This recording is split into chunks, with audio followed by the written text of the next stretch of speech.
سلام بچه ها، مروایدم و به چنل من خوش اومدید.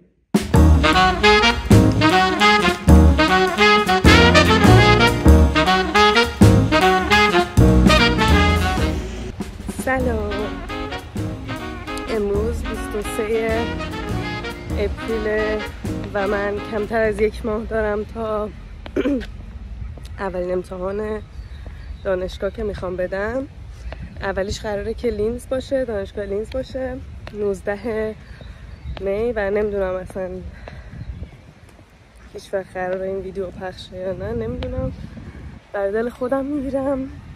هوا خیلی آفتابیه امروز و من اومدم وین و یه جورایی میشه گفت آخرین باره که قبل امتحان قراره برش ساز بزنم و خیلی هیجان دارم، خیلی خوشحالم، به طرز عجیبی خوشحالم و اصلا نمیدونم چرا، اصلا خیلی هیجان زدم.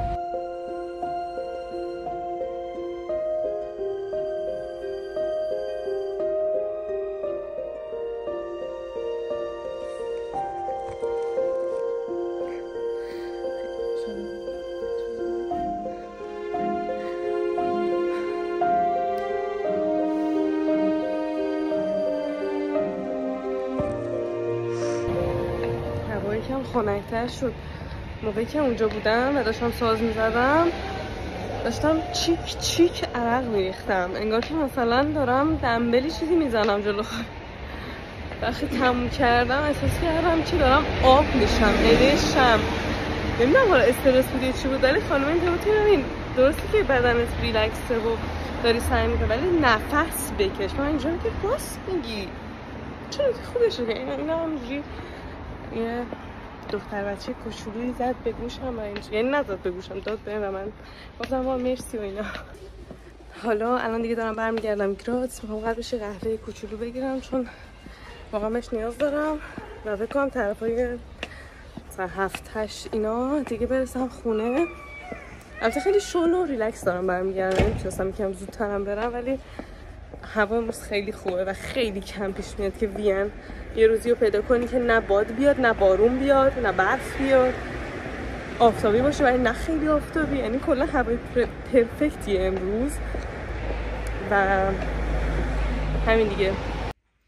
امروز پارت دوم سری ویدیوهای کنسرواتوار تا دانشگاه داریم که آخرین قسمت لینز امروز میخوام راجع به امتحان تئوری صحبت کنم و بیشتر میخوام توضیح بدم که چه چیزایی توی امتحان شامل میشده و من چیکارا کردم که آماده شم واسه این که بتونین اگه شما هم واسه یه روزی آماده شین قشنگ بدونین که چه شکلیه پروسش.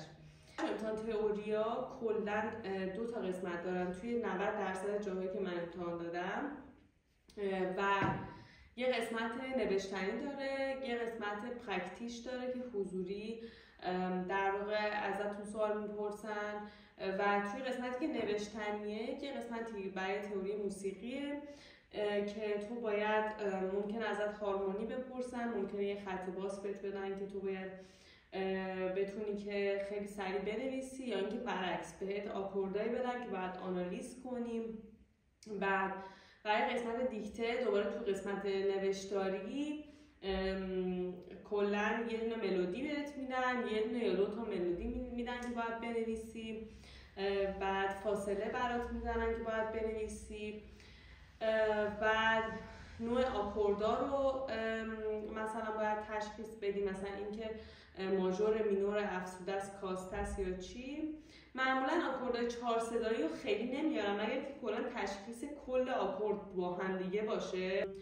امتحانش کلا اینطوری بود، یعنی پس امتحان دیکته و تئوری همش با هم دیگه. یه دونه امتحان نوشتنی داشت برای لینز که بعدش من رفتم برای امتحان حضوری که توی امتحان حضوری مثلا میگم روی پیانو یه نوتو میزنه، میگه که مثلا این چه فاصله، یا دوباره مثلا یا آکورد همونجا حضوری میزنه میگه که این چه آکوردی، بعد تو باید همونجا بگی.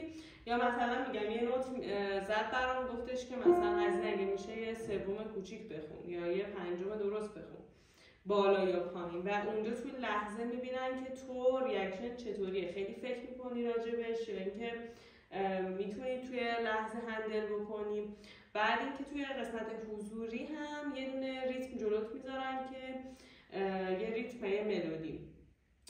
باید همونجا بخونی که ملودی هم فقط نوت اولش رو بدونن، یا اینکه مثلا میگن این دو خودت نوت اول شروع تمرین رو پیدا کن.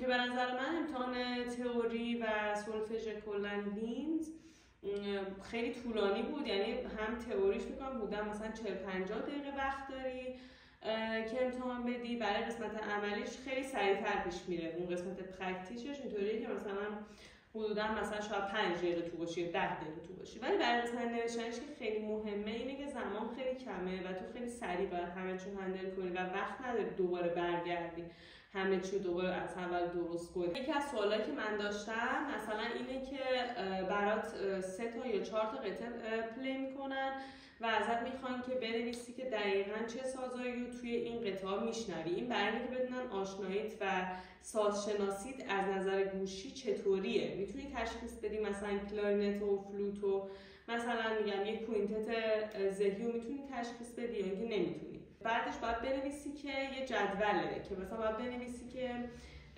این با آفتاب شروع شده یا اینکه از سر ضرب شروع شده. Hallo. Die schaut dann nur, ob da wo steht, was du machst. Tschüss. ازت میپرسن که ببینن که با آفتاب شروع شده یا اینکه سر ضرب شروع شده و اینکه باید بنویسی که چند ضربی چیزی که داری میشنوی. و همه این تمرینی که الان گفتم شاید مثلا 2 دقیقه از امتحان باشه، چون میزنه مثلا 2 بار پلی میکنه بعد رد میشه. از تو همون موقع باید سرعت عملت بالا باشه که بتونی این کار رو انجام بدی. من خودم هم با اپلیکیشن تمرین کردم گوشم، چون من ابسولوت نیستم و سالیان ساله که در درگیری و جدال با دیکته و سولفژ هستم و دوست دارم هر روز بهتر بشه، ولی خب اینطوری نبود که از وقتی به دنیا بیام ابسولوت باشم یا همه چی رو همه اینطور تشخیص بدم. همیشه واسم یه چالش بوده و میخوام بهت بگم که اگه که تو هم این چالش رو داری و میخوای بدونی که چطوری میتونی اینا رو بهتر کنی، تمرین روزانه از هیچ راه میانبری نداره. فقط مسئله اینه که انقدر تکرار بکنی که یادت بمونه. فواصل رو اینکه برای خودت بتونی رمز بذاری، مثلا برای همه فاصله برای شیشم کوچیک مثلا آهنگ فلان با شیشم کوچیک شروع میشه، یا مثلا خیلی چیزای مختلف. قطعا کار کردن و آماده شدن برای این امتحانا خیلی سخته و نیاز به زمان داره و من نمیخوام راجع به راه‌های آماده شدنش الان صحبت کنم، ولی کاری که من کردم این بود که هر روز می‌نوشتم، یعنی هر روز دیکته می‌نوشتم، هر روز ریتم می‌نوشتم، هر روز با اپلیکیشن نوع آکوردا رو تمرین می‌کردم، هر روز سعی می‌کردم یه چیز جدید بخونم و قشنگ این تمرین ساز به همون قدر اهمیت داره، چون که داخل دانشگاه تو اگر که یکی از این امتحان‌ها رو قبول نشی، تا اینجایی که حالا من این دانشگاهی که دادم شانس دوباره بهت نمیدن، یعنی تو باید همه امتحانا رو قبول شی تا برسی به اون نقطه آخری که سازو بزنی که تازه ببینن اونا جا دارن یا نه. و همین دیگه گفتم که بهتون نشون بدم که رفته بودم وین چجوری بود وقتی خواستم برای استادم ساز بزنم و ویدیو خیلی زیادی در دست نیست متاسفانه از امتحان تئوری، چون که واقعا خیلی فشار روم بود و خیلی حساس بود واسم اون لحظه.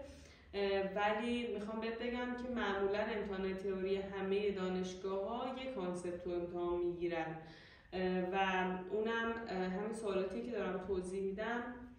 پس قطعات رو پلی میکنن، 2 تا ملودی داری، 2 تا خط ریتم داری که باید بنویسی، میگم سازایی که توی قطعات هست رو باید بنویسی، اینکه چند ضربی قطعه باید بنویسی، آکوردا رو باید بتونی تشخیص بدی، ماژور، مینور، افزوده است، کاسته است، 3 صدایی، حالا اگه 4 صداییه هفتمش چه نوعیه، مثلا آکورد هفت کوچیک یا اینکه مثلا هفت مینیشته یا چیه، دقیقاً کلا چیه.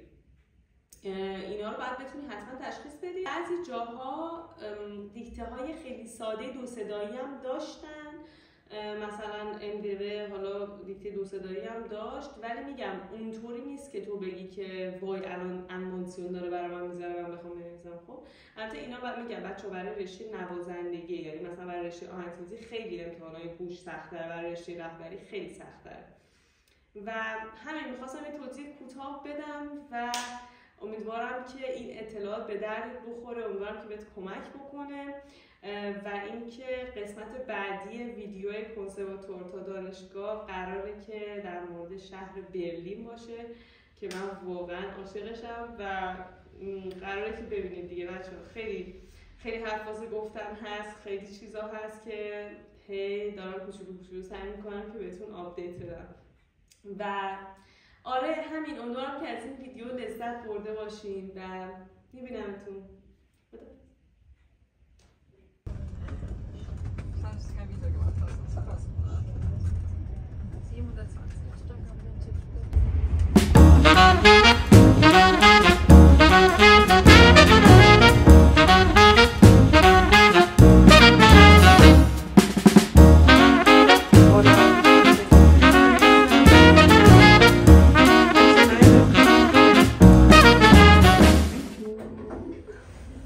Like, I'm orange, baby. I'm orange. Look at me. I'm orange. Okay, just one more exam and then we're done. Just one more oral exam. Was it because of the pumpkin? Maybe I became orange because of the pumpkin. I don't know.